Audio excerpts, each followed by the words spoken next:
Bonjour, Sophie Kazaliński, je dirige un cabinet conseil et formation en développement personnel à caractère professionnel dans les Hauts-de-France depuis 28 ans maintenant. Sur les 2 dernières vidéos, on avait fait en fait un flash sur les effets du confinement sur les personnes qui sont des professionnels, qui ont travaillé en distanciel ou en présentiel. On s'est rendu compte que la perte d'appartenance et de reconnaissance liée effectivement à cette crise sanitaire avait pu les fragiliser dans leur mode de fonctionnement. Et on avait fait un parallèle à un état de fragilisation que l'on retrouve chez les personnes qui sont privées d'emploi, pour lesquelles on identifie cet état de fragilisation dans leur mode de fonctionnement.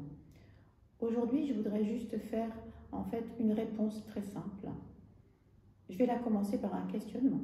Comment ça se fait que depuis longtemps, on n'ait pas mis finalement dans le référentiel de la formation salariale un travail en développement personnel à caractère professionnel et qu'on n'ait pas investi dans les outils mis en direction des candidats à l'emploi cette même démarche.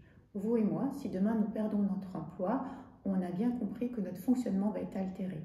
Je perds l'appartenance à une organisation professionnelle, la reconnaissance d'un statut, la reconnaissance d'un savoir-faire, l'appartenance à un service, l'appartenance à une masse salariale, la reconnaissance d'un lien professionnel d'une autre nature pendant les temps de convivialité, l'appartenance et la reconnaissance qui est à nouveau validée par une fiche de paie qui me confère une appartenance et une reconnaissance sur le marché de la consommation. Je pense que notre réponse, nous pouvons y travailler ensemble sur les prochaines vidéos.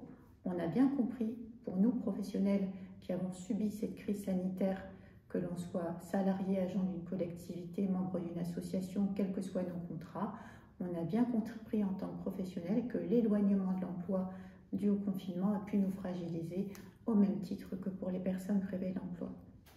Il nous faut donc intégrer cette dimension dans le référentiel de la formation salariale, certainement, et certainement, bien sûr, dans les produits que nous mettons à la disposition des personnes privées d'emploi.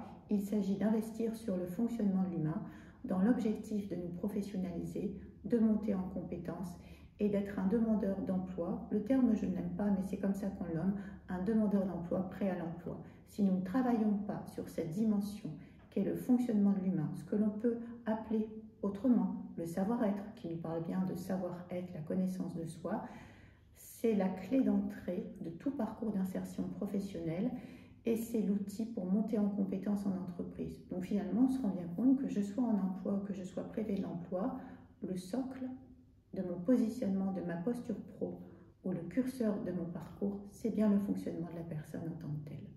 Voilà, c'est une réflexion qu'on a partagée, qu'on pourra poursuivre dans une prochaine vidéo. Je vais vous attribuer quelques notes pour pouvoir partager cette réflexion.